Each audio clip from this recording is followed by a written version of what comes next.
Brian, there's this idea that when you guys get to a game like this, like for example, things get tight, whatever. How would you explain how you're handling this week a game of this magnitude, knowing the referendum that's on the table? Yeah, just like we have in the past, against Penn State or any team we play, you just continue the routine the way it is, and you just continue to prepare just like you have for weeks prior, but you also know that it's a very good team and there's challenges across the board, and so you got to go out there and lay it on the line. You think about the games that have been played against Penn State going back, even before I got here, always great games that go back and forth, but you prepare for every scenario that could come up, and that's our job during the week, is to prepare the best we can. It's like a test, and then you find out how you do it Saturday. Yeah, in other words, you got to be on your P's and Q's on Saturday more so than regular, or is it? Certainly when you play really good teams, like we have in the past, you got to every play counts, every play matters. The margin of error, as you know, is very tight. One question, everyone. Tony Birdman, Buckeye Huddle. Hey, Brian, I don't know how much you could share with your conversations with Tyleik over the offseason. Yeah. What were those like, and did you see a light go on for him at some point? Well, I think for Tyleik going into year 3, like a lot of our guys, you want to start taking on a more of a lion's share of the reps. He's done that, and he's had more of an impact this season than he has in the past. And but again, in games like this is where our really good players and great players have to play that way.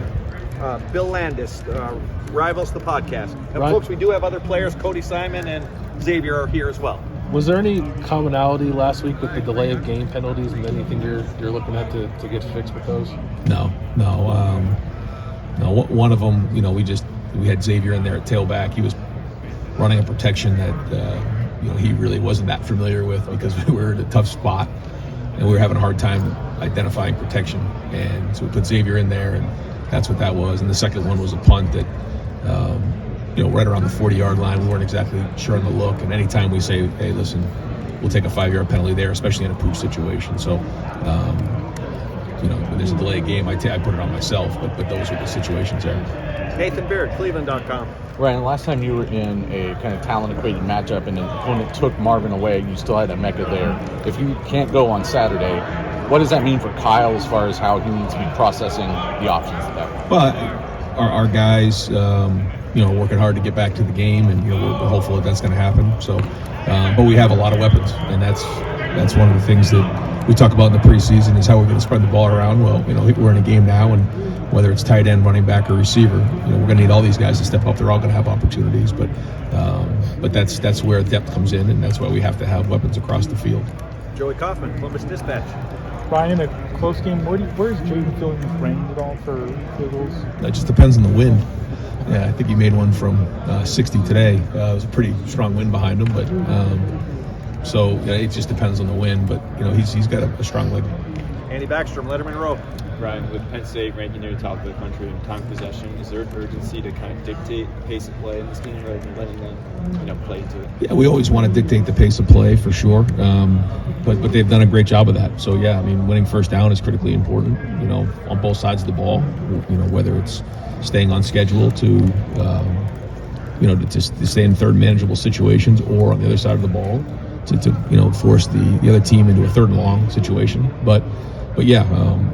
That comes with winning first down and stopping the run, and that's what they're going to do. They're going to try to establish that, and they've done a nice job of that this year. They have a big, strong offensive line, good running backs, good tight ends. So we know the challenge that's ahead of us, and yeah, this is something that we're going to do a good job with. Cameron Teague Robinson, The Athletic. Ryan, kind of off the Penn State's defensive line, it generates a lot of pressure. Yeah. They'll blitz, but even then they get just so much pressure from the blitzes. How do you balance the idea of being efficient offensively and staying ahead of stakes, but also knowing that sometimes to make up some of the negative plays, you have to be explosive as well? It all works together, like you're saying. But yeah, they're very disruptive up front and do a really good job. So we got to have a plan for that and a way to attack. But and it's all 3 levels. They have good players, so it's not like we can just focus on one area. And but we're always looking to be explosive. That's an important part of our game. So we know this is Notre Dame had a really good defense. They did.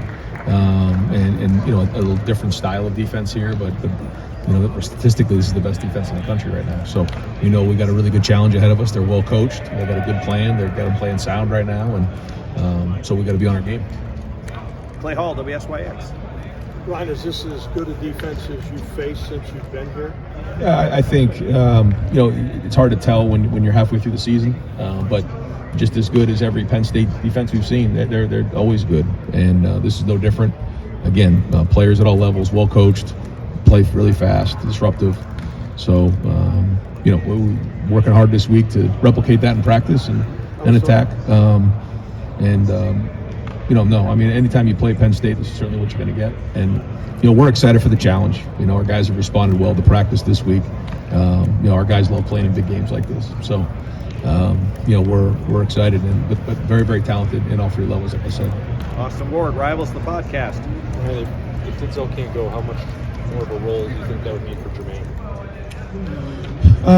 Yeah, I mean, you saw him play last week, and he's done a nice job when he stepped in there. You know, he's certainly aggressive, and he's somebody who doesn't shy away from competition. He's very competitive, and so you know, if need be, you know, he's somebody that we have confidence putting in the game. You know, we see it in practice. He goes against really good receivers every day in practice, and he's shown that he can cover our guys. So, I mean, that in and of itself should give him enough confidence to say, I can go play in a game, and it's certainly the coaches believe that he can do it.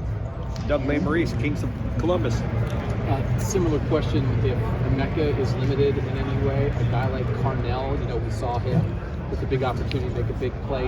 Has he advanced to the point where he could be ready for more of a role in a game like this? Yeah, Carnell needs to be ready to go. You know, a bunch of our guys, you know, I've had a good weeks of practice, and Carnell has continued to prove that he deserves to play. Now, this goes back to the preseason, and you're seeing it.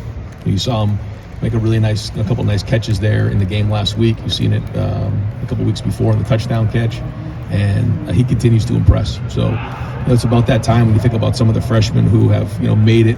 You know, as a freshman, it usually right around the middle of the season, end of the season, when they really start coming on. So that time frame is about right here for Carnell. So, you know, we have confidence to put him in the game. Last two, Bill Rabinowitz, Columbus Dispatch. Brian, I know you're not thinking about anything about this game, but the next year, the 12-team playoff is not going to be the urgency, like a must-win situation. How special is this game? It's not necessarily a must-win, Michigan, but it's hugely important. How much do you appreciate this? Could have lasted about kind of a breathing, right? I don't know about appreciate, but okay. It's every week. You know, you have to bring it every week, and that's what's great about college football, the way it's structured now. It is going to be different moving forward. Good or bad, it doesn't really matter. I just think that, like you said, it'll be different. And so the games don't get any bigger than this. And final question, Andrew Gillis, Cleveland.com. Ryan, this is obviously a big weekend in terms of the visitor list for recruits. How big of a weekend can this be for recruits to see the whole atmosphere get in here, and what does that mean to the whole operation? Yeah, huge. Guys have had this circled for a while. You know, when are you coming to visit? We'll be there for the Penn State game. That's been going on for the last couple of months, and we'll have big numbers here. And it's a great opportunity for families and recruits to see the atmosphere for a big game. You know, you'll have so many people here, and you know, certainly all the media outlets, and you know, noon kickoff in the shoe. It's going to be rocking, and so we just say all the time, you know, do you picture yourself playing in this type of environment? And what you do is you find guys who want to play in this environment, want to play in these, you know, these types of games. Great, Coach. Thank you very much. Thanks, guys. Yeah.